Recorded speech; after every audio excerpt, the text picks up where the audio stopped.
સુરતના લિંબાયતમાં Pratapnagar market yard મંદિર પાસે પીવાની મુખ્ય લાઈન તૂટતા હજારો લીટર શુદ્ધ પાણીનો બગાડ થયો, જેના પગલે સ્થાનિકોમાં તંત્ર સામે રોષ.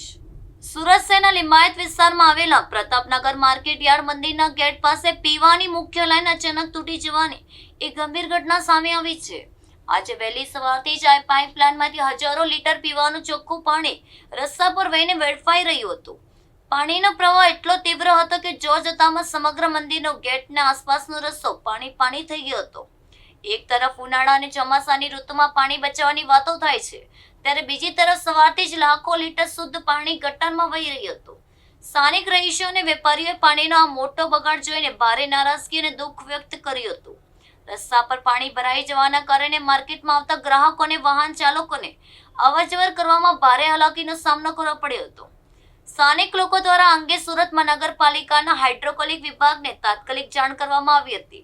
લોકો તંત્ર સમક્ષ ઉગ્ર માંગ કરી છે કે આવી ગંભીર સમસ્યાનું તાકીદે નિવારણ લાવી પાઇપલાઇનનું રિપેરિંગ કામ વહેલી તકે પૂરું કરવામાં આવે. લોકોએ તંત્ર સમક્ષ ઉગ્ર માંગ કરી છે કે આવી ગંભીર સમસ્યાનું તાકીદે નિવારણ લાવી પાઇપલાઇનનું રિપેરિંગ કામ વહેલી તકે પૂરું કરવામાં આવે.